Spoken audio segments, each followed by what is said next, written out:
Aláròyé máa wí o.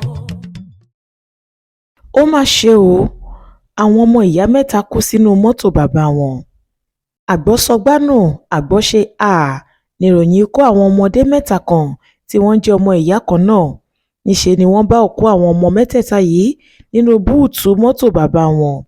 Aláròyé gbọ́ pé lọ́jọ́bọ̀ Thursday, ọjọ́ 25 oṣù kẹsàn-án ọdún yìí ni ìṣẹ̀lẹ̀ ìbànújẹ́ ọ̀hún wáyé lágbègbè Borno nípínlẹ̀ Borno.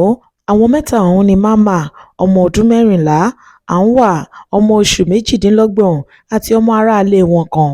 Ẹ̀yìn mọ́tò ọ̀gbẹ́ni Zana Jaridama Bonoye tí í ṣe bàbá àwọn ọmọ náà tó sì tún jẹ́ ọ̀kan lára àwọn olólùfẹ́ gómìnà ìpínlẹ̀ ọ̀hún, Babangana Zulum, ló ní mọ́tò ọ̀hún. Kò sẹ́ni tó mọ̀ rárá wípé ẹ̀yìn ọkọ̀ yìí làwọn ọmọ náà wà. Ó ti lé ní wákàtí 24 tí àwọn òbí àwọn ọmọ náà ti ń wá wọn kiri àdúgbò kó tó di wípé wọ́n rí òkú wọn lẹ́yìn mọ́tò bàbá àwọn ọmọ náà tí gbogbo wọn ti kú pátápátá. Ṣáájú kí wọ́n tó rí òkú àwọn ọmọ náà ní bàbá wọn, Zana Jaridama Bonoye ti sọ pé káwọn tó jí ọmọ òun gbé wá fi òun rọ́pò wọn lórí ẹ̀rọ ayélujára nítorí níṣe ló rò wípé àwọn ajínigbé ló jí àwọn ọmọ náà gbé.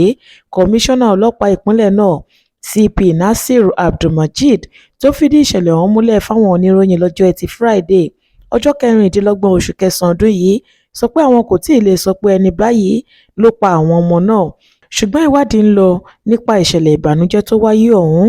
Ó ní nígbà táwọn kó àwọn ọmọ náà dé ilé ìwòsàn ẹ̀kọ́ṣẹ́ ìṣègùn ìjọba tó wà lágbègbè náà, ìyẹn University of Maiduguri Teaching Hospital UMTH, àwọn dókítà tí wọ́n wà lẹ́nu iṣẹ́ sọ wípé òkú àwọn ọmọ náà làwọn gbé wá, táwọn sì ti ní kí wọ́n lọ ṣe àyẹ̀wò sókú àwọn ọmọ ọ̀hún láti lè mọ kókó ohun tó pa wọ́n.